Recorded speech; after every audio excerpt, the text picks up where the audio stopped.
السلام علیکم ورحمۃ اللہ وبرکاتہ۔ امید کرتی ہوں کہ میری آج کی ویڈیو آپ کو اچھی لگے گی اور مجھے ضرور سپورٹ کریے گا۔ اگر آپ کو میری آج کی ویڈیو اچھی لگتی ہے تو مجھے لائک کریے گا، سبسکرائب کریے گا اور شیئر کریے گا۔ آج ہم لوگوں نے سورہ یوسف کے تعارف پڑھنا ہے۔ سورہ یوسف کے بارے میں نے آپ کو تھوڑا سا اس کا انٹروڈکشن بتانا ہے۔ سورہ یوسف کے تھوڑے سے مضامین بتاؤں گی اور سورہ یوسف کے علمی اور عملی نکات بتانے کا ذکر کرنا ہے۔ شروع کرتے ہیں سورہ یوسف۔ سورہ یوسف مکی صورت ہے۔ اس میں 111 آیات ہیں۔ سورہ یوسف کا تعارف۔ سورہ یوسف قرآن مجید کی نہایت دلچسپ صورت ہے۔ اس صورت میں حضرت یوسف علیہ السلام کا بڑی وضاحت سے بیان فرمایا گیا ہے۔ اس واقعے کو اللہ تعالیٰ نے بہترین قصہ قرار دیا ہے۔ اسی مناسبت سے اس صورت کا نام سورہ یوسف رکھا گیا ہے۔ یہود نے مشرکین مکہ کے ذریعے حضرت محمد صلی اللہ علیہ وآلہ وسلم سے یہ سوال پوچھا تھا کہ بنی اسرائیل کنعان سے مصر کیسے پہنچے۔ اس کے جواب میں اللہ تعالیٰ نے سورہ یوسف نازل فرمائی۔ سورہ یوسف کی ایک خصوصیت یہ بھی ہے کہ اس میں حضرت یوسف علیہ السلام کا پورا واقعہ ایک ہی تسلسل میں تفصیل کے ساتھ بیان فرمایا گیا ہے۔ سورہ یوسف کا مرکزی موضوع حضرت یوسف علیہ السلام کی زندگی کے مشکل دور اور عروج کے زمانے کا بیان ہے۔ سورہ یوسف کے مضامین بیان کرنے ہیں۔ سورہ یوسف میں بتایا گیا ہے کہ بنی اسرائیل کیسے کنعان سے نکل کر مصر پہنچے۔ مصر میں بنی اسرائیل نے کئی سالوں تک عیش و آرام سے اپنی زندگی گزاری۔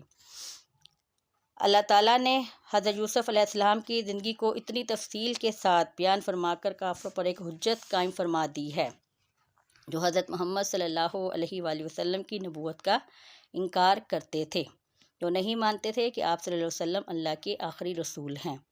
ان پر یہ بات واضح کر دی گئی کہ اس واقعے کا علم ہونے کا آپ خاتم النبیین صلی اللہ علیہ وآلہ وسلم کے پاس کوئی ذریعہ نہیں تھا، لہذا یہ تفصیل آپ صلی اللہ علیہ وآلہ وسلم کو وحی کے علاوہ کسی اور طریقے سے حاصل نہیں ہو سکتی تھی کہ وحی کے ذریعے آپ صلی اللہ علیہ وآلہ وسلم کو حضرت یوسف کے سارے واقعے سے آگاہ کیا اور بتایا گیا۔ ان لوگوں کو، کافروں کو، جو ایمان نہیں لاتے تھے یا کہتے تھے کہ ایمان جیسی کوئی چیز ہی نہیں ہے، وحدانیت کوئی چیز ہی نہیں ہے۔ اس صورت میں اللہ تعالیٰ نے ہمیں یہ تعلیم دی ہے کہ اللہ تعالیٰ اپنے نیک بندوں کی مدد فرماتا ہے اور برے لوگوں کی چالیں اور سازشیں کامیاب نہیں ہونے دیتا۔ جس طرح آپ صلی اللہ علیہ وآلہ وسلم جب لوگ ایمان پھیلاتے تھے تو لوگ آپ کے اوپر کچرا پھینک دیتے تھے، گلیوں میں کھڑے ہوتے تھے تو پتھر پھیلا دیتے تھے، کانٹ پھینک دیتے تھے۔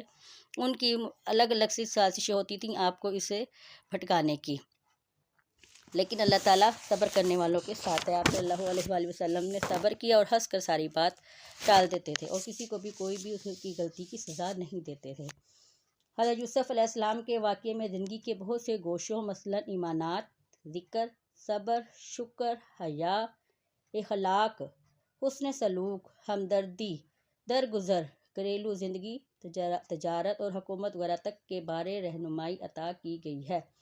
سورہ یوسف میں دیکھیں آپ کو کتنی چیزوں کے بارے میں بتایا گیا کہ ایمان پختہ ہو تو کوئی بھی اس کو اپنی جگہ سے نہیں ہلا سکتا۔ ذکر کرے اللہ تعالیٰ کا، دن رات اللہ تعالیٰ کا ذکر کرتے رہیں۔ ذکر اس کے کرنے سے اللہ تعالیٰ آپ کے بہت ہی قریب ہوتا ہے۔ خاص طور پہ آدھی رات کے وقت ذکر کریں جس میں اللہ تعالیٰ آپ کے بہت ہی قریب ہوتا ہے۔ صبر ہمیں جتنا ہو سکے ہمیں صبر کرنا چاہیے۔ ان اللہ مع الصابرین، بے شک اللہ تعالیٰ صبر کرنے والوں کے ساتھ ہے۔ شکر ادا کرنا چاہیے ہر نعمت کا جو اللہ تعالیٰ نے ہمیں دی ہے۔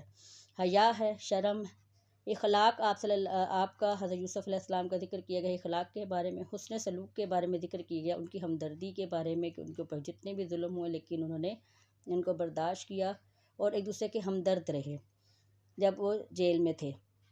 درگزر کرنا، ہر ایک کی بات کو درگزر کرنا، یعنی کہ کوئی بھی بات، ہم تو چھوٹی چھوٹی سی باتوں پر برا منا جاتے ہیں لیکن اس کو انہوں نے درگزر کرتے تھے۔ گھریلو زندگی ان کے ہے، تجارت کے بارے میں بیان کیا گیا ہے، حکومت وغیرہ کے بارے میں بیان کیا گیا ہے۔ آج ہم نے سورہ یوسف کا ایک رکوع پڑھا ہے۔ انشاءاللہ تعالی ہم سورہ یوسف کا روزانہ ایک رکوع پڑھا کریں گے اور تفصیل کے ساتھ اس کو میں آپ کو واضح طور پہ بتایا کروں گی، ترجمہ بھی پڑھا کریں گے، قرآنی آیات بھی پڑھا کریں گے۔ امید کرتی ہوں میری آج کی ویڈیو آپ کو اچھی لگی ہوگی۔ اگر میری ویڈیو آپ کو اچھی لگتی ہے تو مجھے لائک کریں، سبسکرائب کریں، شیئر کریں۔ دعاؤں میں یاد رکھیے گا۔ اللہ حافظ۔